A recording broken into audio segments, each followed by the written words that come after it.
দুই গ্রামের শেষ সীমানায় একটি আম গাছ। এই আম গাছের ভাগিদার দুই গ্রামবাসী, তাই সব সময় এই আম গাছ নিয়ে তাদের ভিতর ঝগড়া বিভেদ লেগেই থাকে। আহ কি শান্তি! সারাদিনের রোদে খাটাখাটুনির পর এই গাছের ছায়ায় বসার আরামটাই আলাদা। ঠিক বলেছ কামাল ভাই, মনে হয় যেন দুনিয়ার সব শান্তি এই গাছটার নিচে এসে জমা হয়েছে। এই গাছটা না থাকলে আমাদের যে কি হতো।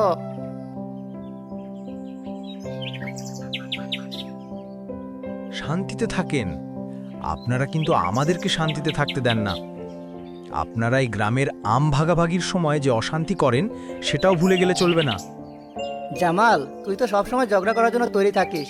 আরে বাবা, একই গাছের ফল দুই গ্রামের মানুষ ভাগ করে খেলে একটু তো কথা কাটাকাটি হবেই। শুধু কথা কাটাকাটি হলে তো ভালোই হতো কামাল। গতকাল যা হলো সেটাকে তো শুধু কথা কাটাকাটি বলে শান্ত থাকলেই হবে না, সেটা তো রীতিমতো মারামারি লেগে গিয়েছিল। ফাতেমা ভাবি ঠিকই বলেছে, আমাদের দুই গ্রামের মোড়লরা যদি একটু সুবিচারের চোখে দেখতেন তাহলে হয়তো এমনটা হতো না। কাদের মোড়ল হোক আর জব্বার মোড়ল, দুজনেই সমান। আরে ধুর, মোড়লদের কথা আর বলবেন না। গ্রামের মানুষ মরল কি বাঁচল সেটা তাদের দেখার বিষয় না। তারা শুধু তাদের রাজ্য গোছাতেই ব্যস্ত। আমার মনে হয় না তাদেরকে দিয়ে ভালো কিছু আশা করা আমাদের জন্য ভালো হবে। চুপ কর জামাল, মোড়লদের নাম এসব বলতে নেই, কানে গেলে বিপদ হবে। সত্যিটা বলার কারণে যদি বিপদ হয় তাহলে হোক, আমি এসব বিপদকে ভয় পাই না।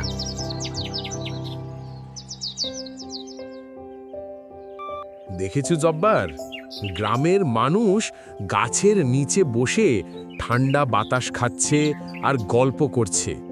আমার তো দেখে মনটা জুড়িয়ে গেল। দেখলাম, কিন্তু আমার মাথায় অন্য চিন্তা ঘুরছে কাদের ভাই। কি চিন্তা জব্বার ভাই? ওই আম গাছের চিন্তা। আর কিছুদিন পরেই তো আম পাড়া হবে। এবারও যে একটা তুলকালাম কাণ্ড হবে তা আমি আগে থেকেই বলে দিতে পারি। সে তো হবেই। এই গ্রামের মানুষদের কোনোভাবে শায়েস্তা করা যায় না। এই গাছটা যতদিন আছে ততদিন ঝগড়া মারামারি লেগেই থাকবে। এর একটা স্থায়ী সমাধান করা দরকার। প্রতি বছর এই ঝামেলা আর ভালো লাগে না। সমাধান তো একটাই, কিন্তু সে কথা। কি সমাধান? আচ্ছা থাক, সে কথা পরে হবে। এখন চলো এখান থেকে।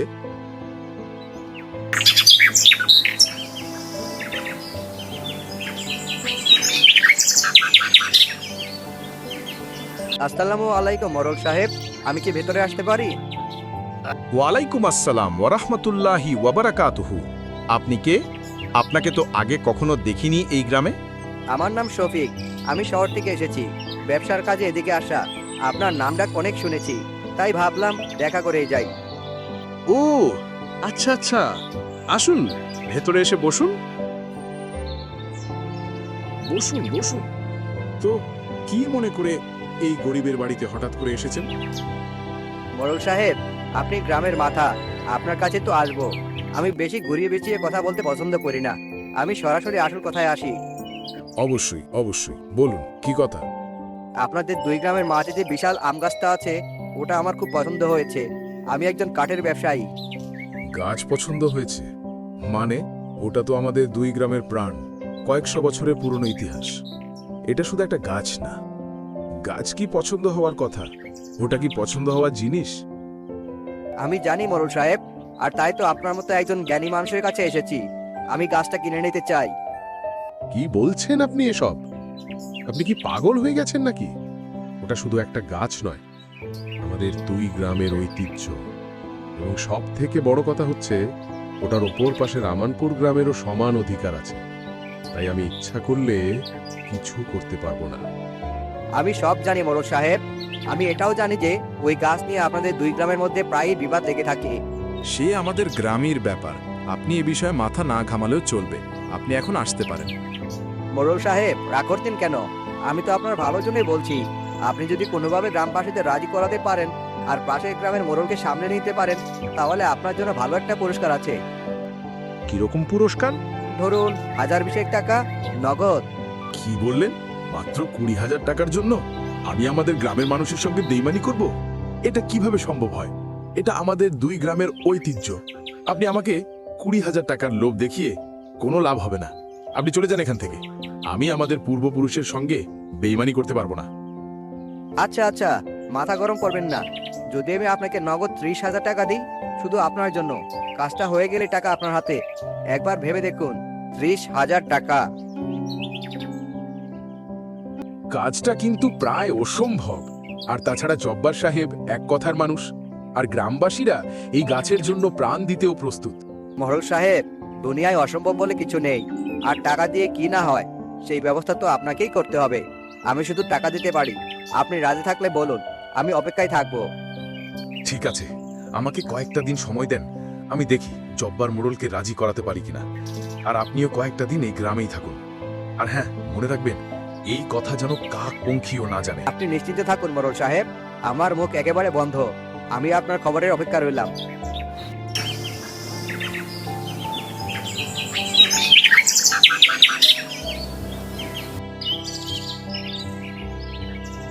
এবার কিন্তু আমের ভাগাভাগিটা ঠিকমতো হতে হবে। মোহনপুরের ভাগ আগে দেওয়া হবে। কেন ভাই, মোহনপুরের ভাগ আগে দেওয়া হবে কেন? গাছটাকে শুধু তোমাদের একার? প্রতিবার তোমরাই ভালো ভালো আমের ঝুড়িগুলো আগে নিয়ে যাও। এবার আমানপুরের ভাগ আগে হবে। একদম ঠিক কথা। এবার 100 টাকাও এদিক ওদিক হতে দেবো না। যা হবে চোখের সামনে হবে। কি, আমাদের গ্রামে দাঁড়িয়ে আমাদেরকে চোখ রাঙাচ্ছিস? তোর কত বড় সাহস! কথা কাটাকাটি থেকে মারামারি শুরু হয়ে যায়। এর মধ্যে কেউ একজন আমের টুপাটাও ফেলে দেয়। তারপর দুই পক্ষের মধ্যে তুমুল মারামারি হয়। মার ওকে, মার! আজ তাদের একদিন কি আমাদের একদিন। আমাদের আম চুরি করবি? দাঁড়া, মজা দেখাচ্ছি।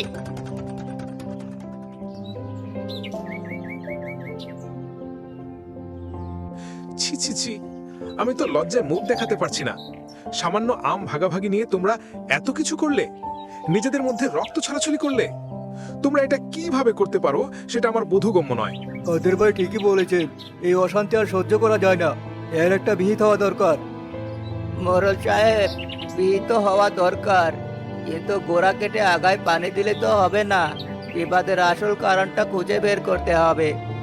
কারণটা আমাদের চোখের সামনে, এই আম গাছ। এই গাছটাই হলো সব ঝামেলার মূল। এই বিচার কোনো সিদ্ধান্ত ছাড়াই শেষ হয়ে যায়। তারপর সবাই চলে যাবার পর কাদের মোল্লা জব্বার মোড়লকে সে চোখের ইশারা দিয়ে গাছের আড়ালে ডেকে নেয়। তারপর, কি ব্যাপার কাদের ভাই, এই সন্ধ্যাবেলা এখানে ডেকে নিয়ে এলে যে? একটা জরুরি কথা ছিল জব্বার ভাই, কথাটা গোপন, তাই তোমাকে গাছের আড়ালে ডাক দিয়েছি। কি কথা, জলদি বলুন। ঢাকা শহর থেকে এক ব্যবসায়ী এসেছে, সে আমাদের এই আম গাছটা কিনতে চায়। কি, গাছ কিনতে চায়? আর তুমি তার সাথে কথা বলেছো? তোমার মাথা খারাপ হয়ে গেছে নাকি? গ্রামবাসীরা জানলে আমাদের চামড়া তুলে নেবে। আহা, উত্তেজিত হয়ে না, পুরো কথাটা তো শোনো।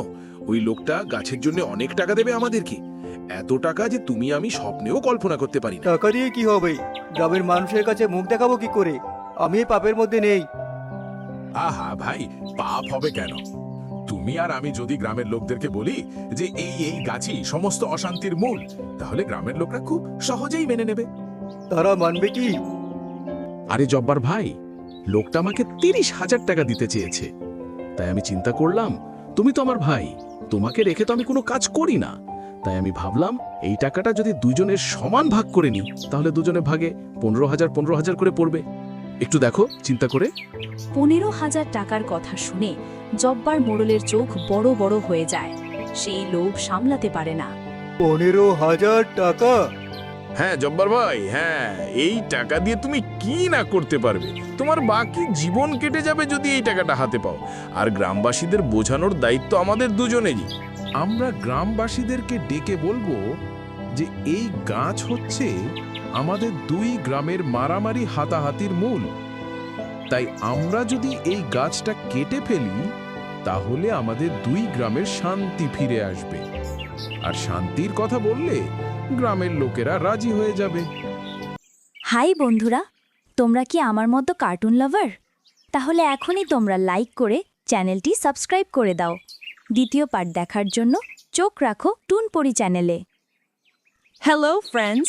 If you're a cartoon lover like me, please like and subscribe to my channel so you can watch all my new videos first.